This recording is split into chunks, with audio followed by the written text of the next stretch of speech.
Hello everyone, मेरा नाम है देव टेनगुरी और आप सभी का स्वागत है हमारे YouTube channel the twin Bros में। आज हम पढ़ेंगे हिस्ट्री का चैप्टर नंबर 4 और उसका पार्ट नंबर 4, यानी कि इस वीडियो में हम चैप्टर को खत्म करने वाले हैं। इसमें हम दो टॉपिक कवर करेंगे इस चैप्टर के आखिरी के दो। पहला न्यू रिलीजियस ट्रेडिशंस और दूसरा कैन वी सी एवरीथिंग, और इसी के साथ हमारा चैप्टर खत्म हो जाएगा। So let's begin.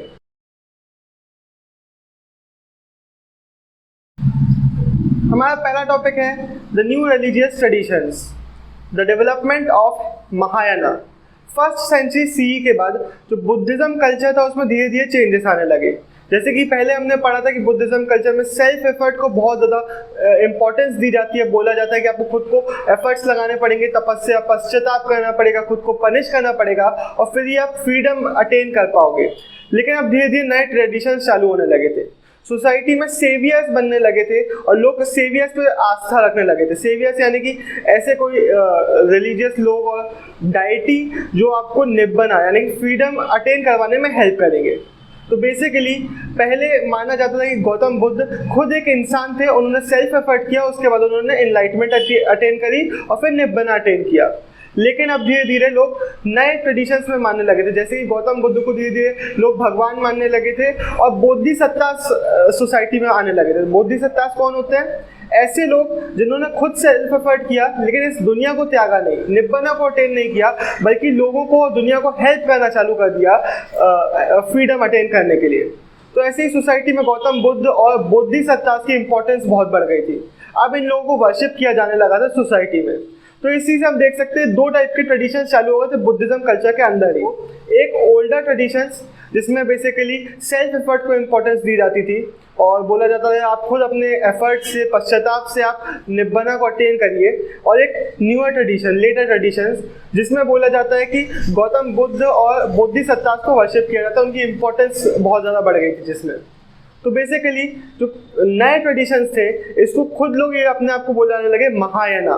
महायाना का लिटरल मीनिंग होता है ग्रेटर व्हीकल। तो जो ये महायाना के फॉलोअर्स थे, जो न्यू ट्रेडिशंस के फॉलोअर्स थे, ये ओल्डर ट्रेडिशन के फॉलोअर को बुलाने लगे हिनायाना। हिनायाना का लिटरल मीनिंग होता है द लेसर व्हीकल। तो ऐसे दो टाइप के ट्रेडिशंस बन गए थे। लेकिन जो हिनायाना के फॉलोअर्स थे वो खुद को हिनायाना नहीं बुलाते थे, वो खुद को बुलाते थे थेरावादिन्स। थेरास कौन होते थे? वो टीचर्स, पुराने ज़माने के जो बहुत रिस्पेक्टेबल थे और टीचर्स जो फिलॉसफी को स्प्रेड करते थे।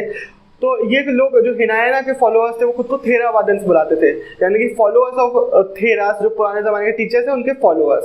तो ऐसे सोसाइटी में दो ट्रेडिशंस डिवाइड हो गए और सेवियर, एक जो नया ट्रेडिशन आया उसमें सेवियर की इंपॉर्टेंस बढ़ गई। लेकिन ये सिर्फ और सिर्फ बुद्धिज्म कल्चर में देखने को नहीं मिलता है। जैसे कि हमने स्तूपास के बारे में पढ़ा था, बुद्धिज्म कल्चर में स्तूपास की इंपॉर्टेंस बहुत ज़्यादा है, लेकिन उसके पहले से भी ऐसे बहुत सारे अलग अलग कल्चर थे जिनमें स्तूपास को बनवाया जाता था।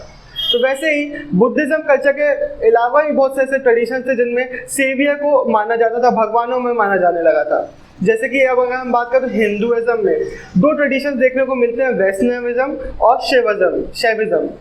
वैष्णविज्म में माना जाता है कि लॉर्ड विष्णु जो है वो मेन डाइटी है और शैविज्म में शिव जी को मेन चीफ गॉड माना जाता है। तो ऐसे ही ट्रेडिशन हमें हिंदुइज्म में भी देखने को मिलते हैं। अगर हम बात करें वैष्णविज्म की तो वैष्णविज्म में विष्णु जी के बहुत सारे अलग अलग डाइटीज, अलग अलग इनकारनेशन, अलग अलग अवतार को पूजा जाता है। जैसे कि विष्णु जी मेन डाइटी है लेकिन उनके अलग अलग अवतार को अलग अलग रीजन्स में पूजा जाता है। कहा जाता है कि 10 अवतार की बात की जाती है जिसमें बताया जाता है कि विष्णु जी ने अलग अलग अवतार को ग्रहण किया जब भी दुनिया में कुछ एविल फोर्स का पावर्स बहुत ज़्यादा बढ़ गई, तो एविल फोर्स को फाइट करने के लिए उन्होंने ये अलग अलग अवतार लिए। तो ऐसे अलग अलग रीजन्स में अलग अलग अवतारों को पूजा जाता है। तो इससे एक कनेक्शन बनता है कि अलग अलग रीजन्स में एक main chief deity Vishnu ji की पूजा हो रही है। तो इससे एक यूनिफाइड एक रिलीजियस ग्रुप्स बन जाते हैं अलग अलग बहुत सारे सोसाइटी में। तो ऐसे ही शैविज्म में भी शिव जी को अलग अलग तरीके से पूजा जाता था, उनके अलग अलग स्कल्पचर्स भी देखने को मिलते हैं। कभी कभार शिव जी को ह्यूमन फॉर्म में दिखाया जाता है, फिर कभी आपने सुना होगा शिवलिंग। तो ऐसे अलग अलग इनको भी फॉर्म्स में दिखाया जाता था। लेकिन जो ये स्कल्पचर्स हमें मिलते हैं हिस्टोरियंस के लिए इनको स्टडी करना बिल्कुल भी आसान नहीं होता है। मेनली उनको पढ़ने के लिए यूज़ करते हैं वो लोग टेक्स्ट का। तो ऐसे ही एक टेक्स्ट है पुराना। इन पुराण को लिखा गया था ब्राह्मण्स के द्वारा, और इनको बहुत बेसिक संस्कृत में लिखा गया था। इनका मेन यूज़ ये था कि सोसाइटी में इनको तेज पढ़ के चिल्ला चिल्ला के सोसाइटी को सुनाया जाता था, ताकि ऐसे भी लोग जो वैदिक लर्निंग जिनको प्राप्त नहीं हुई है वो भी इनको पढ़ सके। तो इनमें बेसिकली दिखाया गया कि कैसे अलग अलग गॉड्स को पूजा जाता था, कैसे लोगों की अलग अलग बातें होती थी, अलग अलग लोगों की अलग अलग ऑक्यूपेशन, जैसे कि प्रीस्ट, मर्चेंट्स, इनके बातों को दिखाया गया है और अलग अलग सोसाइटी के व्यू पॉइंट्स को दिखाया गया है। तो ऐसे ही टेक्स्ट से हमें समझ में आता है कि मथुरा में वासुदेव कृष्ण की इंपॉर्टेंस बहुत ज़्यादा थी, और फिर धीरे धीरे उनको इंडिया के अलग अलग पार्ट्स में ही पूजा जाने लगा। तो इससे हमें समझ में आता है कि टेक्स्ट की इंपॉर्टेंस बहुत ज़्यादा होती है किसी स्कल्पचर्स को समझने के लिए। तो जैसे अलग अलग सोसाइटी में डाइटीज़ की वर्शिप चालू हो गई थी, उसके साथ साथ टेम्पल्स भी बनने लगे थे सोसाइटी में। तो इनिशियली ये बहुत छोटे छोटे टेम्पल्स बनते थे जिनको गर्भगृह बोला जाता था, जहाँ पे एक स्क्वायर रूम होता था, एक डोरवे होता था और अंदर इमेजेस लगाई जाती थी गॉड्स की।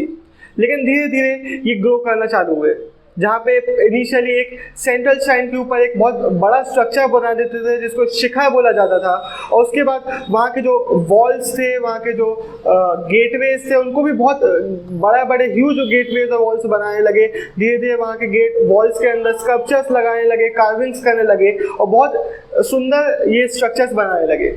इसके साथ साथ हमें देखने को मिलते हैं ऐसे भी टेम्पल जिनको एक सिंगल रॉक से कार्व किया गया हो, जिसको काइंड ऑफ आर्टिफिशियल केव्स बनाते थे। इनके एग्जांपल हमें बहुत पुराने टाइम से भी देखने को मिलते हैं, जैसे कि 3rd सेंचुरी BC में अशोका ने बनवाया था एक ऐसा ही टेम्पल, जिसको बनवाया गया था आजीविका सेक्ट के लोगों के लिए, रेनाउंसर्स के लिए। आजीविका सेक्ट बेसिकली एक बुद्धिज्म में एक स्कूल को बोला जाता है, एक बुद्धिज्म में एक स्कूल है आजीविका सेक्ट, जहाँ पे वहाँ के जितने भी रेनाउंसर्स थे उनके लिए अशोका ने ये टेम्पल बनवाया था। उसके बाद 18th सेंचुरी में कैलाशनाथ टेम्पल, ये भी एक बहुत विशाल टेम्पल है। कैलाशनाथ एक शिव जी का एक दूसरा नाम है। उसके बाद एलोरा में भी जो टेम्पल है, ये भी एक बहुत सुंदर ब्यूटीफुल एक टेम्पल है, जिसमें एक कॉपर प्लेट भी हमें देखने को मिलती है, जिसमें जो चीफ स्कल्पटर था उसने बताया कि जब उसने बना लिया, उसने खुद ने देखा तो उसने बोला वाह इतना अच्छा मैंने बना कैसे लिया। तो इससे हमें समझ में आता है कि सोसाइटी में बहुत ग्रो कर रहा था टेम्पल्स की इंपॉर्टेंस, और बहुत बड़े बड़े टेम्पल्स बनने लगे थे।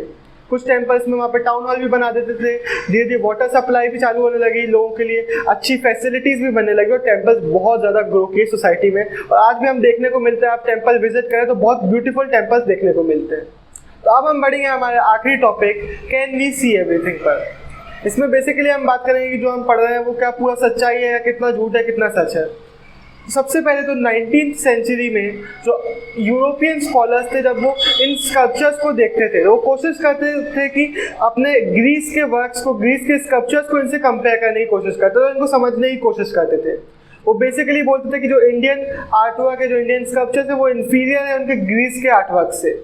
लेकिन वो बुद्धा और बुद्धिसत्तास के जो स्कल्पचर्स थे, फिगर्स थे, उनको वो इंडिया का बेस्ट आर्टवर्क मानते थे, क्योंकि मेनली तक्षशिला और पेशावर में इंडो ग्रीक रूलर्स ने रूल किया था। तो यहाँ की जो आर्टवर्क है, यहाँ के सबसे ज़्यादा मैच करते हैं ग्रीस के आर्टवर्क से, तो इन्हें ही वो अपना बेस्ट आर्टवर्क मानते थे। लेकिन ये क्लियरली बहुत ही ज़्यादा फ्लॉ वाला तरीका है और बिल्कुल भी सही तरीका नहीं है किसी चीज़ को समझने का। तो बेसिकली इनका तरीका था कि जो जिस चीज़ से ये फेमिलियर है उसको कंपेयर करते थे ऐसी चीज़ों से जिनसे वो अनफेमिलियर है।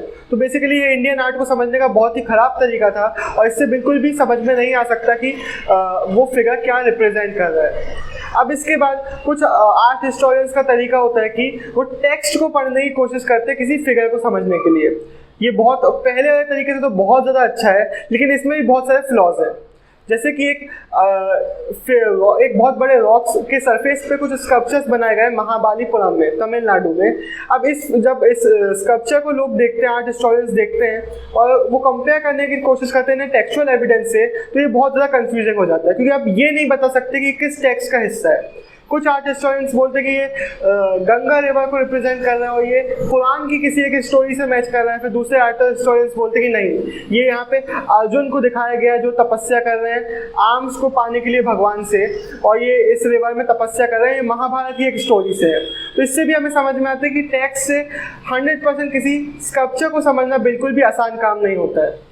एक और बात की, जब भी हम किसी चीज़ को पढ़ रहे हैं तो हमें ये हमेशा ध्यान रखना है कि ये बिल्कुल भी एक बहुत छोटा सा हिस्सा है जो हिस्ट्री में एक्चुअल में हुआ होगा, क्योंकि बहुत सारे ऐसे रिलीजियस एक्टिविटीज़ होती थी जिनको रिकॉर्ड नहीं किया गया, बहुत सारे ऐसे ग्रुप्स थे जो किसी कोई काम अगर वो कर रहे हैं, कोई इवेंट अगर हो रहा है उस जगह पे, तो उसको रिकॉर्ड करने की इच्छा नहीं रखते थे। और पास में वैसे भी रिकॉर्डिंग बहुत ज़्यादा नहीं होती थी, स्पेशली सिर्फ कुछ स्पेशल इवेंट्स को रिकॉर्ड किया जाता था।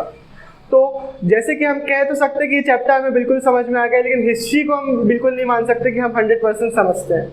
तो लेकिन अगर मैं उम्मीद करूँगा कि आपको ये चैप्टर अच्छे से समझ में आएगा, अगर आपको अच्छा लगा हो तो प्लीज़ चैनल को सब्सक्राइब कीजिए, लाइक कीजिए, बेल आइकन को दबाइए, और कोई भी डाउट रह गया हो इस अधूरी हिस्ट्री का तो कमेंट सेक्शन में ज़रूर पूछेगा। Thank you for watching.